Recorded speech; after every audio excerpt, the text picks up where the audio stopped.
The more that you can be present in that moment, the more that life is coming your way, the more you're able to experience it, learn from it, grow from it. And so I would say that being an optimist is being very present and is trying to absorb as much of the present moment as possible to learn, to grow, and to find fulfillment. Ladies and gentlemen, welcome to another exciting episode of the Eternal Optimist podcast. I'm your host, Matt Drinkhahn, and today on the show, we have the Athlete Dad. Now, hold on a sec. What does that mean? Well, the Athlete Dad is a new podcast out there that's had some world-famous athletes who happen to be dads, who have done amazing things, climbed the highest mountains, they've surfed the highest waves, they've backpacked and done everything in every known environment on earth, while they've been fathers. So the guest today, Mr. Ben Gibson, is the host of that podcast, and he's also pretty successful in corporate America over at Slack. And as we record this, a couple days after Christmas in 2023, he's turning into season 2 in his podcast. So it's going to be an exciting episode today. So first, I'll introduce, without any further ado, my guest, Mr. Ben Gibson. Ben, how are you today, sir? I'm doing super well, Matt. Thank you. I had a chance to get up early, get some skiing in before heading into work today, and so I'm feeling very refreshed, recharged, and excited for this conversation. Oh my God! So down the rabbit hole we dive. You just said some magical words that I hope that the listeners are already cued in. That to start your day, you engage in an exercise that has you feeling refreshed. So can you just start off that right down? Let's just get into it. Can you start off by talking about why you do something like that to start the day and what impact it has on your day and your world? So I think the mountains are where I do some of my best thinking. And I generally like the idea also of starting the day with something difficult.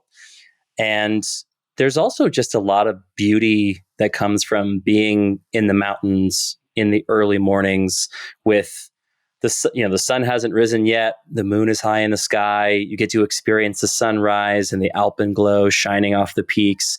And so it's not any one thing I would say, but it's a lot of things that I just find a lot of satisfaction in. So, knowing I, had to do some work today, I got up around 4 a.m., got my coffee, got some breakfast in, hit the road. And luckily I live fairly close to the mountains, and, I do ski touring because the resorts aren't open this early. And so I'm skinning uphill and doing some laps again before the sunrise comes up. And it's just such a beautiful experience. And again, an opportunity to do some really, really deep thinking in an uninterrupted environment. Awesome. So just for some context for our listeners, Ben lives up, I think you said you're in Bend, Oregon. Yeah, that's right. So Pacific Northwest. And so when you're out there alone or in the morning time, what are you thinking about? It's interesting. I think sometimes I go with a specific thing that I'm already thinking about that I really want to stew on.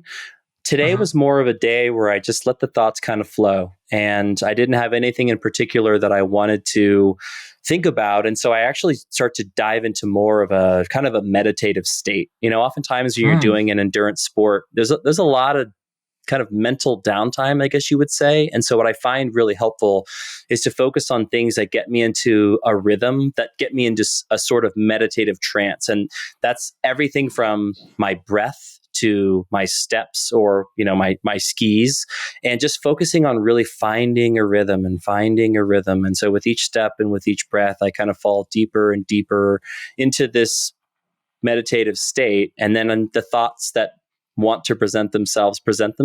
And oftentimes it's either a moment of curiosity where I go, oh, interesting. Let's think about that. Or it's, something that I really just kind of let pass and let the thoughts continue to flow. And so, you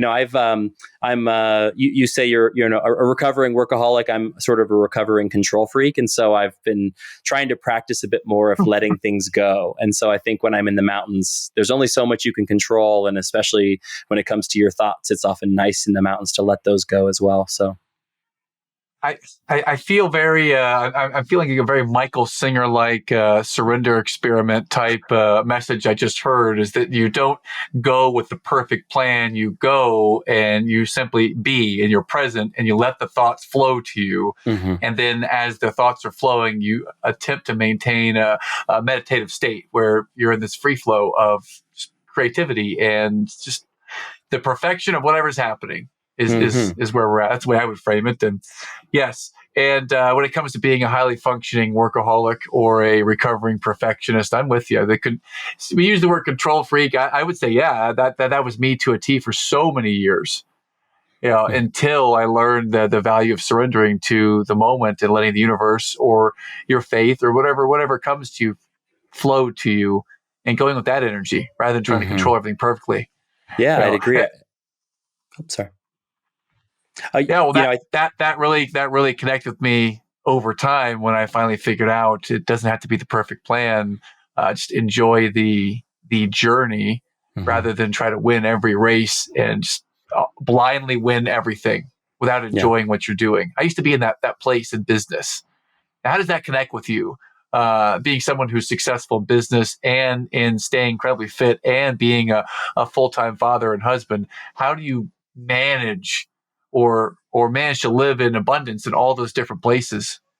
Yeah, I think that's I think we all eventually get there. At least this is my perspective. I think we all eventually get there in our life. It's just a matter of whether we accept that sooner or later. I again mentioned I used to try to control everything. I felt like what I was missing when I was focused on controlling the moment was I was focused on something down the road, and I was not focused on what I was doing right now. And life has a funny way of jolting you back into the realization that you don't really have much control over anything. And so the more I started to release expectations or make it so that the end result was the successful thing that I was looking for, and really tried to just start enjoying the process and being present and I guess being more adaptive to the situations that were coming at me.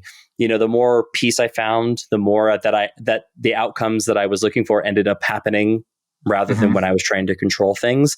And so I think the living in abundance really was, being really clear about what I want to get out of life, but approaching it with a sense of very little attachment to the outcome and just trying to find satisfaction in the moment of experiencing it as I'm going through it. And so whether that's being a dad, whether that's being in the mountains, whether that's being in, corporate America, starting a side business, all of this is really just coming to, yes, I would love to get to these points, but it's really important that I, focus on just the moment. And I'll give you an example. So, a friend of mine, fellow athlete dad of mine, who's also a climber, we wanted to go out and climb a big local peak called Middle Sister. It's a little over 10,000 feet. It's like 16 miles round trip. And the weather that day was just horrible. And we didn't know what kind of conditions we were going to get. And, normally when you're going out to climb a mountain, your goal is to summit the mountain. And I learned a long time ago that your goal, while you can have a goal of summiting, your main goal needs to be something else. And for me, a lot of that goal is to go enjoy the mountains and then safely come home to my family. And so we went out with no expectation. We went out to just go, let's just go as far as we can. Let's just see what this mountain offers up to us in terms of conditions and weather. And we'll just see how we do. And because of that, we ended up just going out and having a wonderful day, kind of tinkering around in the mountains and playing around on the glacier and doing some interesting route finding, and ended up summiting on a beautiful bluebird day when the weather finally cracked open these beautiful blue skies, and had a wonderful day. And I think had my intention been, well, if we don't summit, it's a waste of a day, I would have missed all that joy that we had along the way of just the joy of the midnight darkness and smells of the forests and the full moon and the interesting puzzle piece of route finding. And so, yeah, it's, I think, moments like that really remind you of like, let these things go and just try to do the best you can with what comes and what presents itself. And more often than not, things start to end up working out the way you wanted them to. I totally love that. Living in abundance is, finding satisfaction in the moment and not being so attached to the outcome, and kind of letting letting the mountain give you what it offers you and still enjoying it and getting home safe. Brilliant. You made a statement in there that you would go and play on a glacier. I have no idea what that even sounds like. It sounds super freaking cool. So can you paint a visual for us? What does it mean when you're playing on a glacier? Yeah.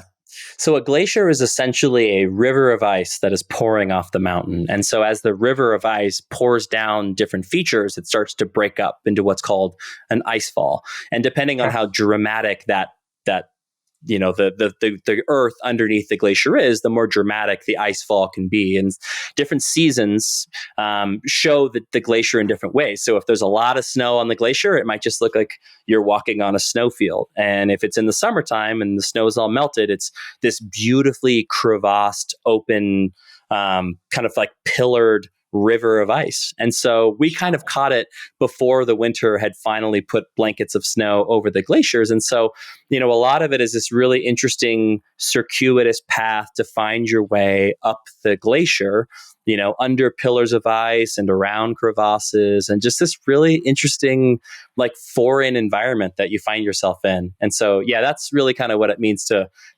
safely play on a glacier. When you're saying this, I'm thinking of a video I saw. I don't know where it was on YouTube somewhere. It was Alex Honnold, who was using these ice picks to climb up what sounds like what you just described, like rivers of ice that formed in a beautiful pattern. Is that what you're talking about? Are you climbing up with these ice picks up the glacier like that? So, not on this particular glacier. Typically, where I have done ice climbing, so yes, I've done ice climbing on something called the Couts Glacier on Mount Rainier, which is, again, the landscape underneath the glacier determines kind of like the shapes and the starkness of the glacial features. And so the Couts is this very steep kind of like drop off that the ice is flowing over. And so it creates this ice chute with near vertical ice climbing. And it actually starts at about 11,000 feet on Mount Rainier. So you have to climb up to 11,000 feet and then with 2 ice axes and crampons, do multi-pitch climbing up the glacier. This particular day was more just using a single ice axe for safety and kind of like weaving our way through the glacier up until we got to the summit ridgeline. I'm going to ask you in a minute what's really challenging and difficult for you. When you just described that, so much fear went through me of climbing up using an ice pick and being an ice climber. It reminds me of the Nintendo game I used to have, Ice Climber. I never made it to the top because I always kept falling. And I watched those Alex Honnold videos, and I can imagine you're ice climbing, and that just terrifies me to think about that. Yeah, ice and of course breaking or something.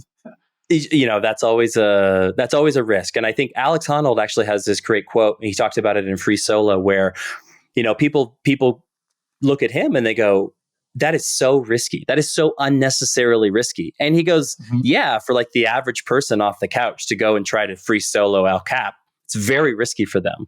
But he has decades of climbing experience. So he knows the terrain. You can hear him speak about the rock and the textures of the rock and the precipitation and all these different factors that go into how he assesses risk. And so what I find is that the more experienced I get, the better I am, the more knowledgeable I am at evaluating and managing risk. And so while it is a risky endeavor, because of the experience that I have and the trust I have in my equipment and the ability to really understand the terrain that I'm navigating, it actually becomes a pretty just joyful thing to get to play and go do. And so, getting to go climb, vertical ice climbing on Mount Hood, up through what's called the Pearly Gates. There's this beautiful sort of rime-covered chute that takes you through what you literally believe could be the Pearly Gates to heaven, the way that it opens up. And conditions were great. Snow was solid. I was the first one through. And so unroped, free soloed up through these chutes with 2 ice picks and ice, crampons, and didn't feel any danger whatsoever just because I was able to assess the risk and manage the risk appropriately. So thank you. Can you take us back to a time, and it can be yesterday or it can be your first time, just take us back to a time in your climbing journey when there was some uncertainty, doubt, or fear that crept in. for whatever reason was. What comes to mind for you? Sure. Ben? I would say there's always a little bit of fear, uncertainty, and doubt. Anytime, especially you're pushing the envelope a little bit more. Okay. One of the bigger moments where I had significant fear and uncertainty, I was on a climb on Mount Rainier. I had just found out my wife was pregnant with our first son, and I got sick the day before we were supposed to climb. And Rainier is 14.1 or something, 14.4. And so it's not so high, but you still can definitely experience altitude sickness. And that can happen pretty quickly. And so being sick, I was already very congested and having trouble breathing and just like coughing the entire time. And summit day, we're at like 13,500 feet. And I'm so congested that I'm having trouble breathing. And I'm just starting to panic because I'm like hyperventilating and I'm feeling really nauseous. And so acute mountain sickness is setting in very quickly. And I just freaked out. I was like, what am I doing on this mountain? I'm about to be a dad. I can barely breathe. Like, well, I knew that I was sick and I still went. Like, what is wrong with me? And so that was a moment where I, really made the smart decision to turn around and go down. And I was devastated because I had never had any setbacks in climbing until that point. And I think there were a lot of factors at play, one being ill and the other, like the shock of being a new dad and kind of the way that you assess risk shifts pretty dramatically when that happens. But that was a really big moment for me to realize that, like, okay, my goals for climbing need to adapt. They need to shift with who I am now as a dad. And so that was a really important moment of fear, uncertainty, and doubt that I experienced. Yeah, and a big learning lesson too. Going from the ego, always I just gotta finish it no matter what. I gotta finish it, to now assessing the risk. Probably with a little more wisdom because you're gonna be a dad and you're not feeling great. What is acute mountain sickness, by the way? Because that sounds to us who are unanointed in the climbing world. What does that exactly mean? Yeah, so physically it means. So what happens when you go into altitude? It is not that there is less oxygen available. It is that there is less air pressure. And so your lungs need pressure to get the oxygen and to be able to absorb it. And so when there's less pressure, you're not absorbing as much oxygen. And so you go into a hypoxic state, a lack of oxygen.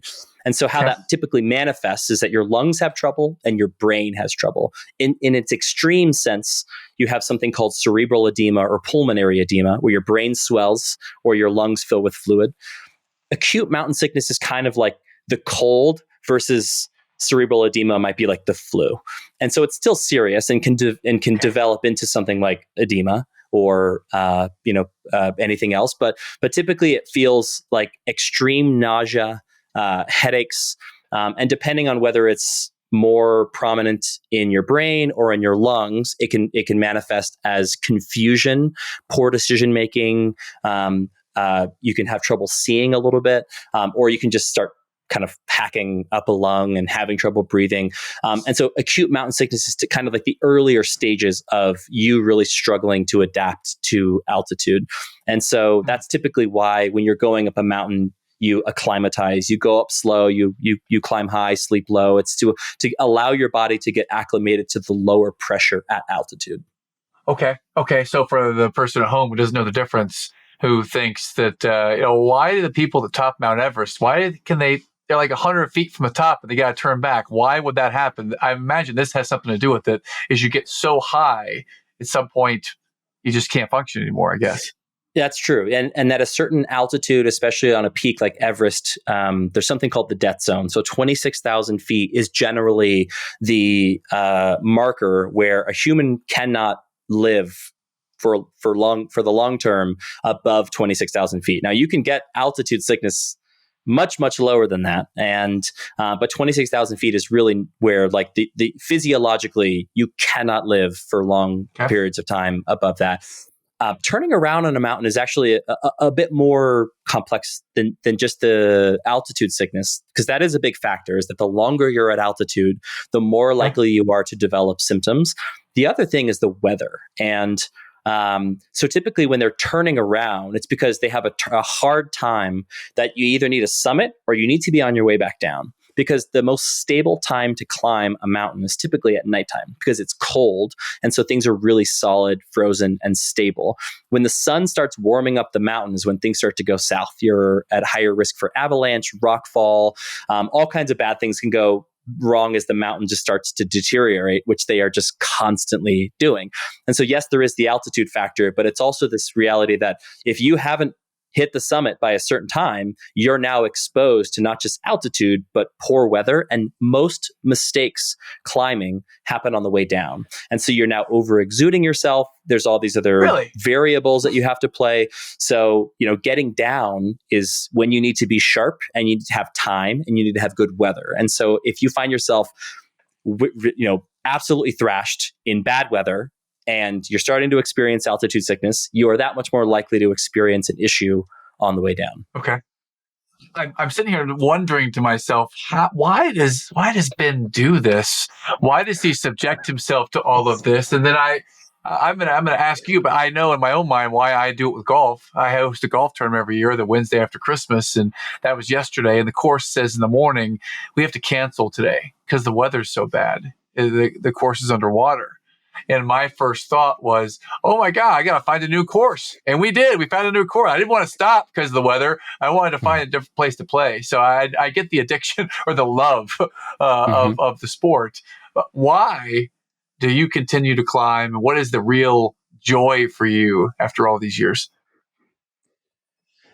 I think that is the ultimate question for every climber. And I think it never becomes easier to answer the question, even the more we climb.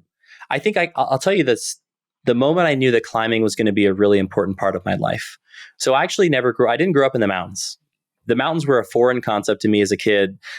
Even into my early 20s, I lived in San Diego. I was a beach guy. I tried to surf every day. I had no interest at all in even hiking. My wife had to drag me out the door to get me to go hiking. And, my dad's life dream was to go and hike in the Himalaya. And it got to an age where, I had heard this my entire life. I want to go hike in the Himalaya. And I was like, I don't know, it sounds like it kind of sucks. Like, honestly, it sounds not interesting.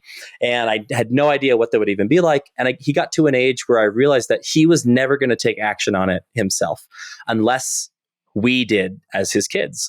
And so one Christmas, my wife and I, we bought him a ticket to Nepal. We paid for trekking and we said, this date, you got to have gear. You better start training because we're going to go trek into the Annapurna region, go to Annapurna Base Camp in Nepal.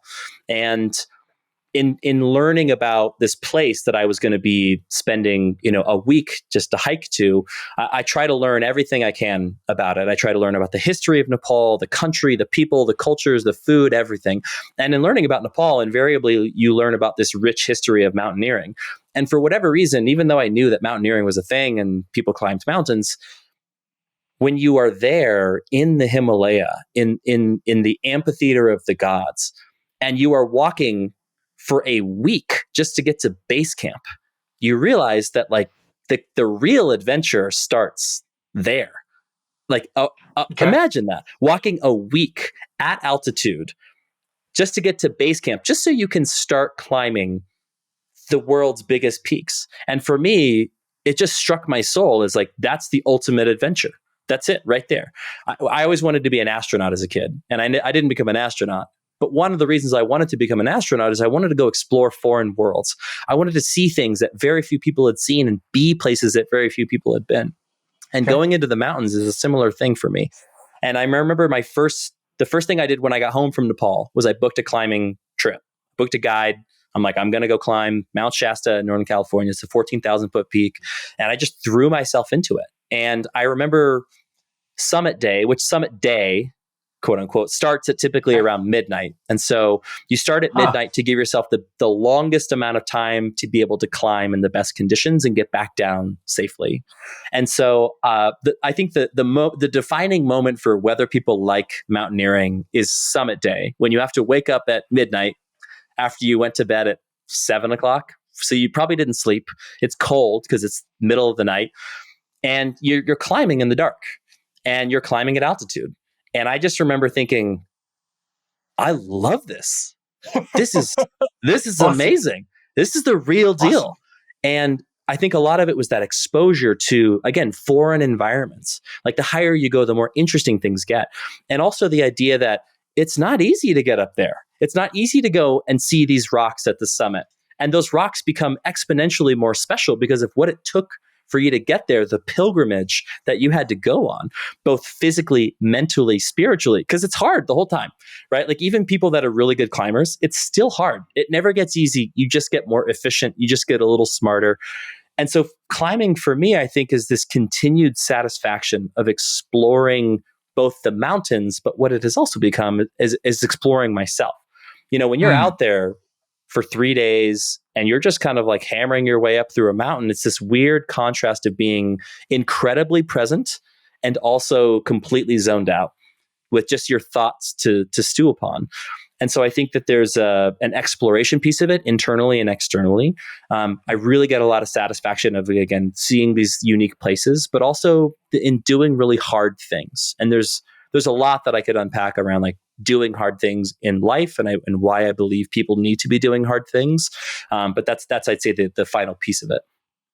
Well, I mean, to bring it back full circle, you started today by sharing that you like to do hard things to start your morning. And that's what's making today like an awesome day to start, is you start in the mountains, to start with something challenging, with your thoughts alone, and you really enjoy the exploration piece of it. So thank you for all of that. You took us down, for those of us who are seasoned or who are novices at the idea of climbing. You related it in such a beautiful way to being able to overcome hard things and challenge yourself with hard things every day in order to find some peace. And I couldn't agree more. I love the way you shared that. And I'd love to go into some hard things type subjects. And I know that there's one particular hard thing that you had to endure and work through when in the birth of your son. So if you could talk to us a little bit about the circumstance I'm talking about, we'd love to hear that challenge, please. Sure. You know, there's this interesting thing about life in that, you know, we talk about the seasons of life. And I think in one way that the seasons of life present themselves is when life is good. There are seasons of prosperity and things are going really well. And then there are seasons of tragedy and darkness and when things don't go well. And for whatever reason, I felt this way my entire life, is that whenever things are good for a little too long, I start to get a little suspicious that something is likely to come my way that is going to be my new season of life. And one of those really dark seasons for me, but also for my family, for my wife, for a lot of people in my family, was the birth of my first son, which is really hard to say because the birth of your first child is one of the most special moments of your entire life, right? Like I equate it to like the anticipation of Christmas Day, right? The anticipation of your first child, and you're so, you know, hopeful and naive and all of these things. And it comes and it's nothing can prepare you for that moment. And you know, we had just come off of our baby moon in Hawaii, and we were living a wonderful life, and we thought we were fully prepared. We were going to crush it, this parenthood thing. And, you know, my wife started to have some kind of like issues with fluid leaking and whatnot. And, you know, basically what ended up happening, long story short, is that, you know, her amniotic sac had ruptured.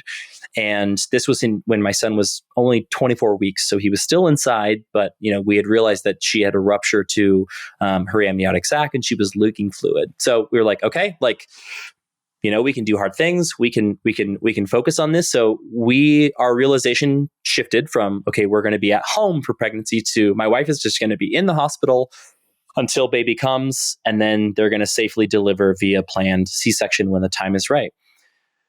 But again, things don't always go as planned. And so despite the fact that we had, you know, gotten into our hotel room and we wrote our goals on the board, we had written like the key milestones, like get to 28 weeks, get to 32 weeks, you know, get to these specific developmental milestones.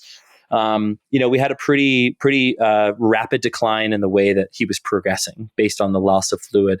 And, we came in and my wife was, getting checked and she wasn't dilated. And we actually took that as a good thing. We're like, great. So he's not coming yet. So like, we're going to order some dinner and we're going to hang out and just have another day at the hospital. And the doctor comes in a little bit later and she goes, so I think that because you're not dilated, baby needs to come today. And we go, baby needs to come today. Okay. So like Wow. how soon are we thinking? She goes, we need to get you into surgery and be doing surgery in 30 minutes. And oh my gosh. So, wow. And you were planning on you and your wife being there in the hospital for the next 2 months or until 40 weeks or whatnot. And you're at 25 weeks right now. And the doctor says 30 minutes. Oh. And so, which I mean, being in the hospital for that long is already like, okay, this is a challenge. This is unique. And I remember the day before, you have to sit with the doctors and they have to tell you the realities of having a child born this early, because they knew that no matter how it went, there was a risk that he was going to come at any time. And that conversation was one of the most difficult things I've ever had to hear, because the doctor laid it out of, okay, a baby born before 30 weeks has a pretty significant chance of having permanent disabilities for their entire life. There's a strong possibility that if they're born anytime in the next couple of weeks, they're going to probably live with you for the rest of their life. There's a possibility that they are frequently hospitalized with all kinds of issues, because at that point, every single thing can go wrong. The brain, the lungs, the stomach, like everything can go wrong. And there's also a strong possibility that baby doesn't make it. Baby can make it hours, days, weeks, months, years, but there's also a possibility that because of the lack of development and ongoing health issues, the baby doesn't make it very long. And we were shocked, obviously just shaken to our core. And so when we had that moment of, you got 30 minutes and we're baby's coming now, but they obviously leave it to you. And so the doctor leaves the room and I looked to my wife and, we just had this unspoken moment where we knew we were in agreement, like baby's got to come. And I just remember turning to her and just saying, we get to meet our son today. Yeah. And that was, one of the most profound moments, because it was out of our control. And yet we felt really at peace with that decision. And so, we go into surgery. He's born, 1 pound, 15 ounces. So he's, under 2 pounds. And if you can imagine a living human that weighs under 2 pounds, it's shocking that they're even alive. And you think about, how much more growing they're supposed to be doing on the inside. They're now on the outside, and we're gonna have to create this, fabricated environment to try to help them develop. And right away, it's a shock, because it's you're thrust into these two emotions: the unbelievable joy of, I'm a father, this is my son, my wife is a mother, wow, like how wonderful. And yet the scariest moment to go through, because almost immediately you start to deal with the ramifications of such an early birth. He had a brain bleed. His lungs are not built to function on his own, so he had to be intubated almost immediately, which has a whole slew of cascading issues. His stomach is not able to digest food. Basically, again, everything that could go wrong is going wrong in that moment. And it is just by the sheer miracle of modern science and probably some divine intervention that he was able to basically make it through the NICU experience. We were there for about 4.5 months, make it through the NICU to come home. And so that was really the big, I would say probably the darkest moment of my life. And I think part of that was really that we come back to that, the anticipation, the expectations. Everyone has this like idea of what their life is going to be like. And I had always envisioned myself being that classic dad with my kid. And it felt like we had to mourn the life that we thought we were going to live, because that life is now gone. That life has died. We are not going to live that life. We are now on this radically different alternative path, and making the best we can. And I think for that reason, that was really what was difficult about that. 4.5 months you and your wife, did you live at your house? Did you live in the hospital? Like, because it just sounds such a difficult and taxing time, unknowing what's going to happen with your son. There could be a different challenge every day. What was that 4.5 months like in particular for you emotionally, Ben, as your son's being born and now your expectations and things are different? What was that emotionally like for you? So we were very privileged and lucky in that we only lived about 7 minutes from the hospital. We could not stay at the hospital. We could be there all day. Okay. We could visit in the night, but we could not stay at the hospital with him. And so we were there all day.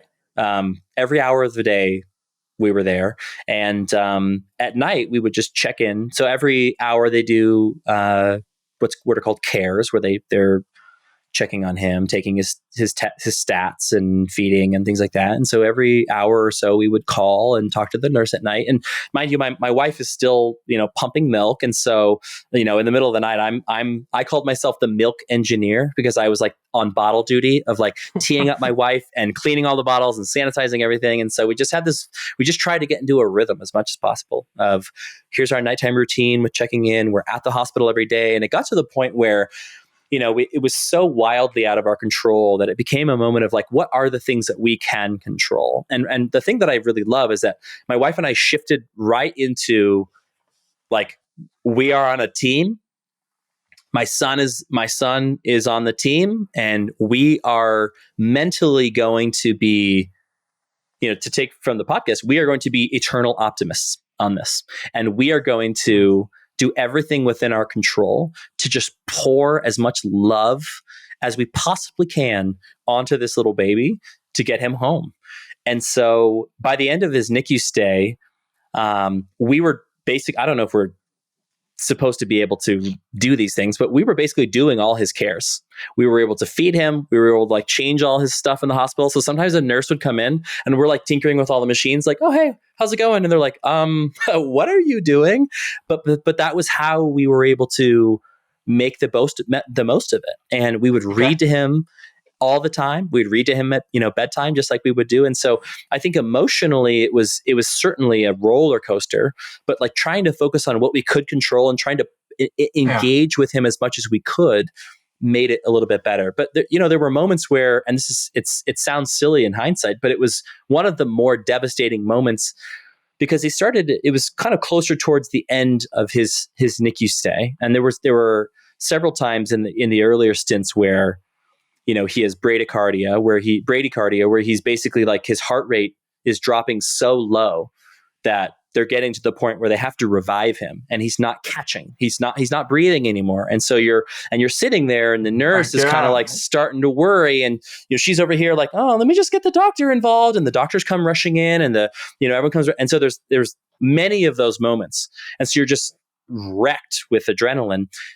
But one moment that was almost more devastating than everything was that this one doctor came to us and she said, I think he's going to be okay, but he just probably won't be an Olympic track athlete.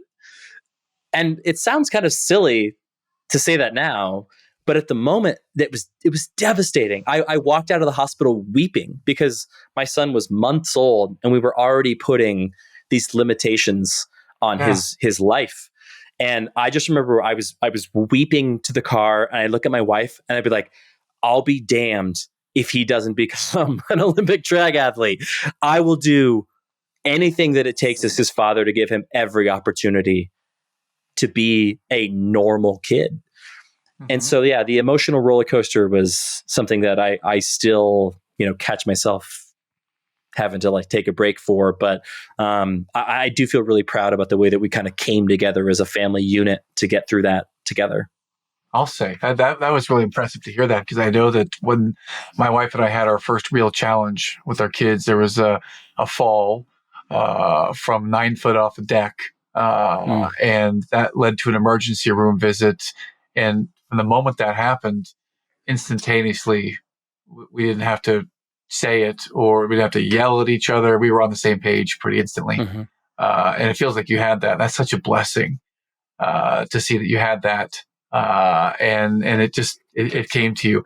And then thank you for sharing this story. This has been, challenging for any parent to hear, and definitely much respect to you and your wife for enduring and overcoming. How's your son doing today? How old is he now, and how's he doing today? Yeah, so he's a wonderful, lively, mostly normal 4-year-old, and you would never know that he was born preterm. He does have where he's finally, I think, over the hump where every time he got sick before, he was hospitalized. And so that was kind of the hardest thing about it, was like being at a NICU, we weren't done. Oh, and mind you, he came home with chronic lung disease, and he came home from the NICU January 2020.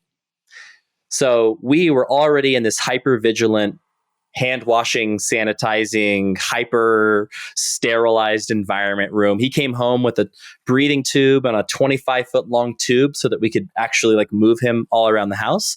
And we had to be insane about cleanliness. And then, as we all know, March 2020, a respiratory virus takes over the world. And so we have our newborn son with lung disease in the middle of a respiratory pandemic. And every time he gets ill, he gets hospitalized. And so, the trauma of him being born preterm and the trauma of being in NICU wasn't something that we ever really got to move on from, because every time he got ill, he was hospitalized again. And especially in COVID times, that meant that like we couldn't both be in the hospital, and just the concern of like the unknown of like, if he catches it, how will he respond with scarred, underdeveloped lungs, and I think he's finally over the hump of when he gets sick every time he will be hospitalized. We still have to administer steroids and nebulizers and all kinds of crazy stuff when he does get sick. But on the surface, he is your perfectly wild, normal boy. Nice. Oh, well, okay, good. Well, so thank you for sharing your story here with your son, and happy ending so far, or at least positive progress so far. It's really great to hear this. I'd love to go to a different subject. You are an athlete dad. Part of that is the dad, part of that's the athlete, and your husband. What's your professional vocation? What do you do for work? So I work in tech sales for Slack being, the collaboration tool. And so I've been in sales roles for, I actually didn't finish college. Sales was my college education. And so I've been in a variety of sales roles most of my career. And that's really where I spent my time today, when I'm not skiing or being a dad or podcasting. And so, that's something I find a lot of satisfaction in. I think, again, there are similar challenges and things to overcome as you find in, athletic endeavors. And so it's something I've always really, really found a kind of a fondness for. Mm-hmm. What is something about, being in sales and this career that you find challenging? You're really never done improving. There's always some ways to improve. The thing I really always come back to is that I'm just constantly getting to perfect my craft. Again, coming back to just enjoying the moment. It's like, I could try to get promoted as much as I possibly can and accelerate my way through the business and do all these wonderful things. But when I really just focus on perfecting my craft as a sales professional, as a leader, as a communicator, all these different things, is when I find the most satisfaction out of it. And because in this profession, there's really no limit to the amount of perfecting your craft that you can do. I find a lot of enjoyment out of that.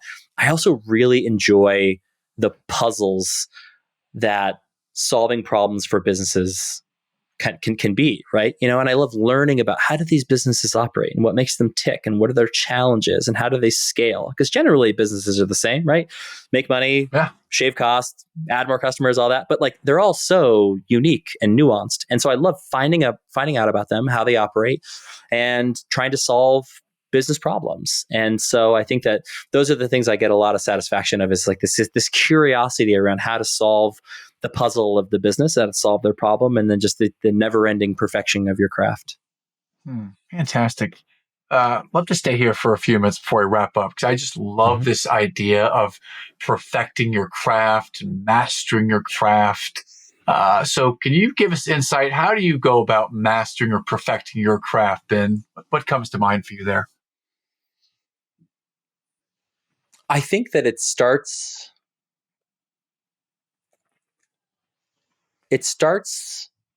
I guess, conceptually with big things, and perfecting your craft, I think, is a continued focus of narrowing the scope down to smaller and smaller things. I'll give you an example. So, getting into sales generally, you might just be focusing on the big things of learning your product, presenting your product, asking the right questions, right? Okay. There's all these big things that you're focusing on. How you think about perfecting your craft might just start be a little bit more about tonality in the way that I ask questions, or the timing of how I ask questions, or the way the specific words give you a different emotional outcome than other ones, and how to leverage those as tools in your quiver. And so, whereas before I'm just getting into sales, I'm focusing on the big things, I'm really starting to think about the nuance of all the little aspects of how I sound and the words I choose and when I choose them, and how I cater to the person that's in front of me, and how that all shifts things. And of course, that I think even then you start to kind of dive deeper and deeper into the smaller things. And I would say the same thing for anything like, climbing or parenting, right? You start with the big things that kind of shock your system when you're new to it. And now you're really focusing on the nuance and the granularity to it.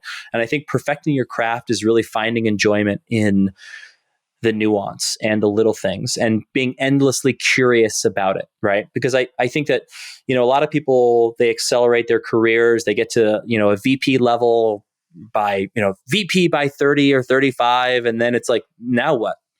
You're going to work for another 60, 30 years, 40 years, 50 years. So now what? Now what do you do? Is it you get to the C-suite? Oh, cool. Then what? And so I think perfecting your craft for me has always been about playing the long game in terms of career satisfaction. Because I know that I'm going to constantly get to develop, and those things, promotions and titles and companies, they'll all come with time. But if I get a lot of satisfaction out of those nuances and perfecting that, I'm going to always find fulfillment. I think the thing that I had this crazy realization one day when I was learning about, I think it was the documentary, like Jiro Dreams of Sushi, and I may be butchering the name. Okay. But yes. when I learned about the idea of these apprenticeships that people would go on, where like in these world class sushi restaurants, where the guy that makes the rice would have to make the rice for like 7 years. Yeah, I know. Can you imagine that? Right? Could you imagine? Like, imagine if you only got to do like one thing at your sales job. You only got to write emails. You didn't even get to send it. You didn't get to reply to it. You only got to write the email, and you only got to do that for 7 years. Like, one, you'd have to find a deep satisfaction in the nuance and perfecting your craft in how you did that. Mm-hmm.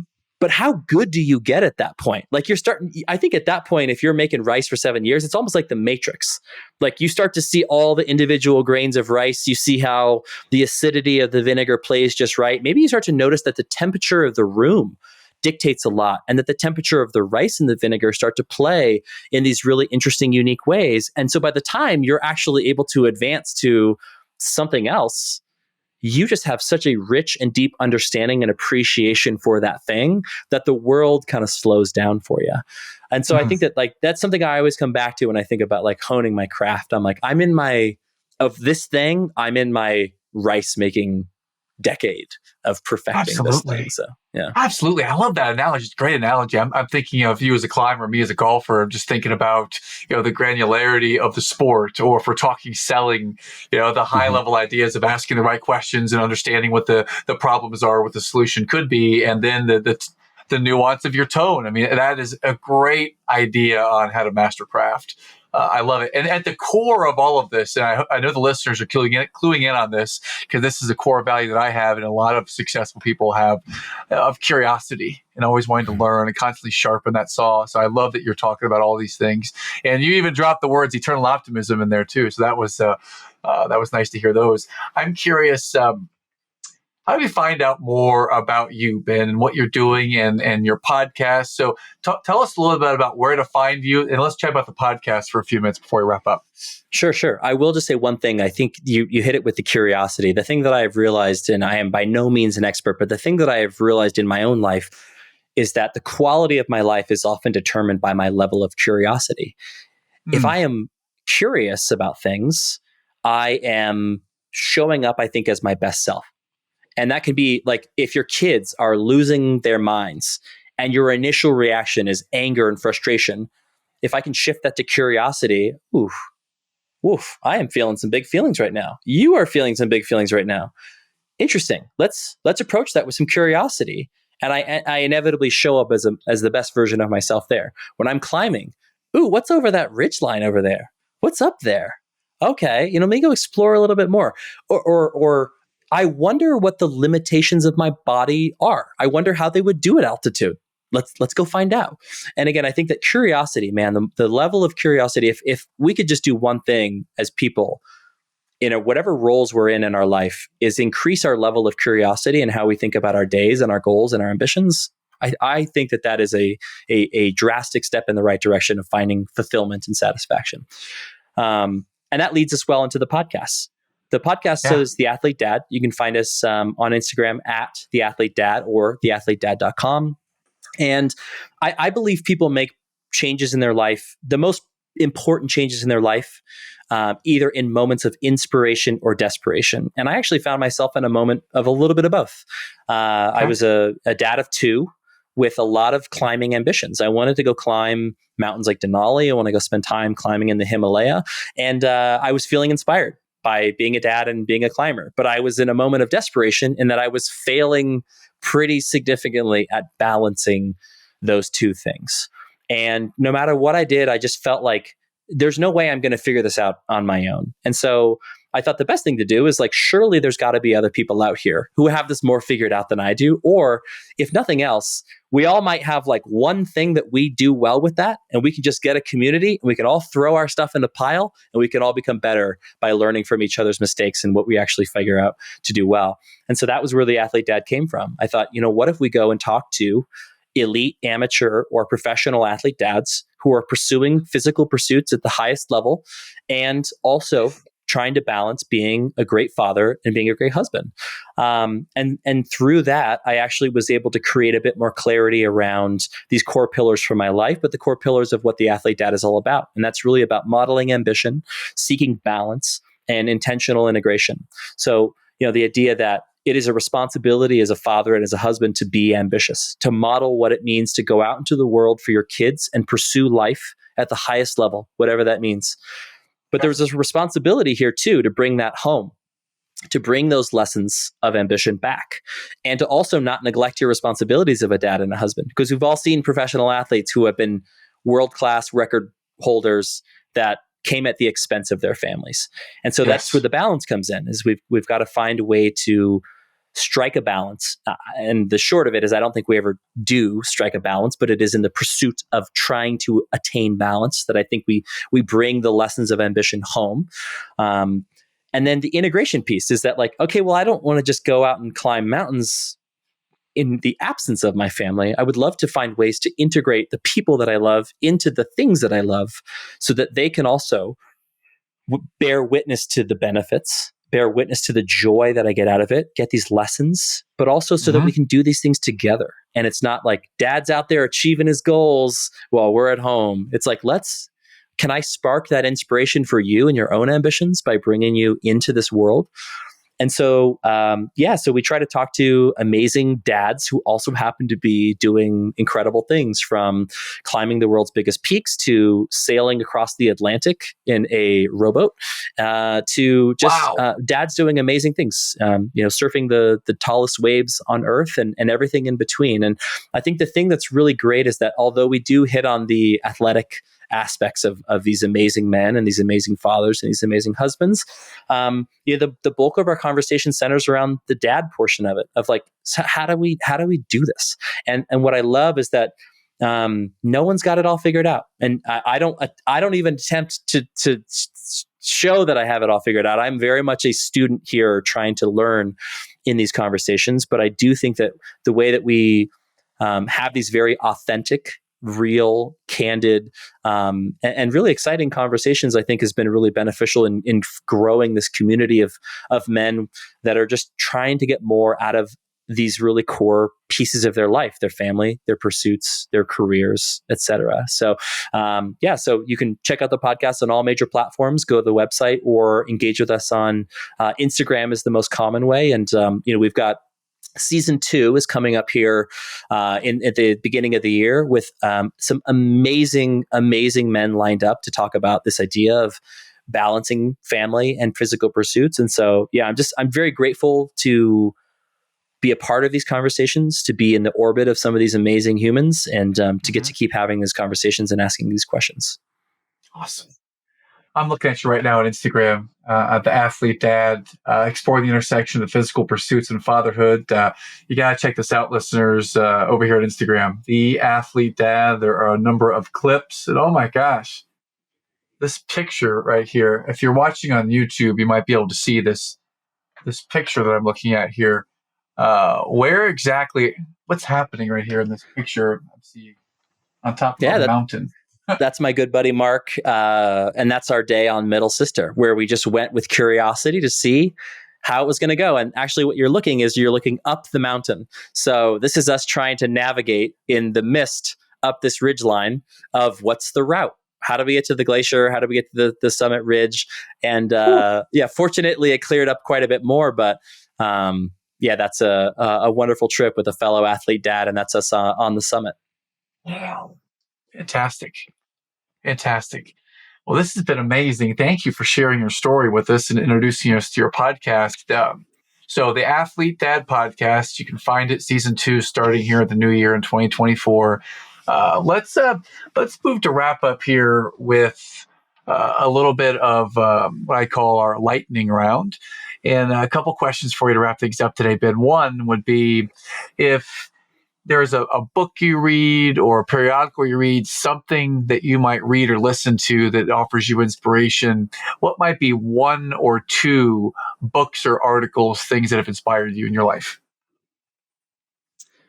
That is a great question.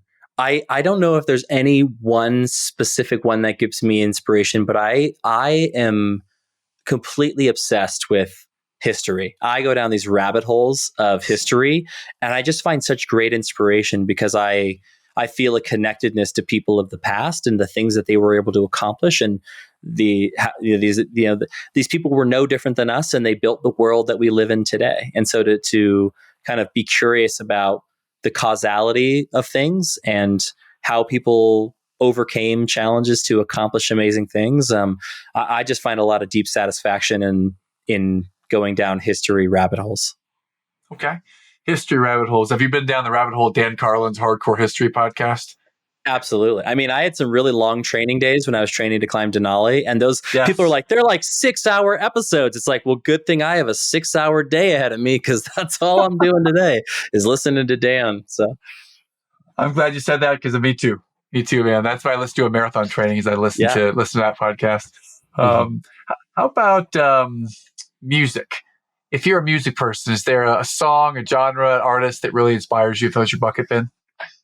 Yeah, so I actually have a specific, music is such an important part of my life. I play music, and I think it's gotten me through a lot of really exciting times and really rough times. And so I actually have specific playlists curated for moments where I really need to dig deep. So I have one called Run Push, where I'm on a run, and you will probably appreciate this, where you're on a run and you're like, this is not my day, but I have a lot more running to do, and I need to dig deep and find inspiration. And it's not necessarily any one genre, but sometimes you just listen to a song and you get goosebumps, and it for whatever reason really taps you, whether it's the words or the music or both. And so that Run Push playlist is every time I have a song like that, I go, oh yes, this is going to be one I'm going to use to dig deep. I even created a playlist when I was on Denali I called it Summit Stoke. When I was starting to experience some fear, uncertainty, and doubt, I needed some Summit Stoke. I needed to revisit. And so that was actually a mix of like electronic house to some rap to some rock to some like really chill reggae, because I'm like, I don't know what I'm gonna need, but I might need to like chill out and relax and have fun. And that's where some reggae is going to come in, and just like I love a good bass, a reggae bass, and or I might need some rap to really like shake me out of my funk. And Awesome. So yeah, I listen to a lot of different kinds of music. Awesome. This has been fantastic. We'll wrap with the final question I love to ask every guest. You're on the Eternal Optimist podcast. What does eternal optimism, what does that mean to you, Ben? That is a great question. I think eternal optimism is it's not, at least to me, again, is not turning everything positive. You know, you and I, we worked in an industry where everything was shifted to being a positive. But I think it's more of that there is something to be gained or learned from every moment. And again, the more that you can be present in that moment, the more of that life is coming your way, the more you're able to experience it, learn from it, grow from it. And so I would say that being an optimist is somebody that is being very present and is trying to absorb as much of the present moment as possible to learn, to grow, and to find fulfillment. So that's how I define it.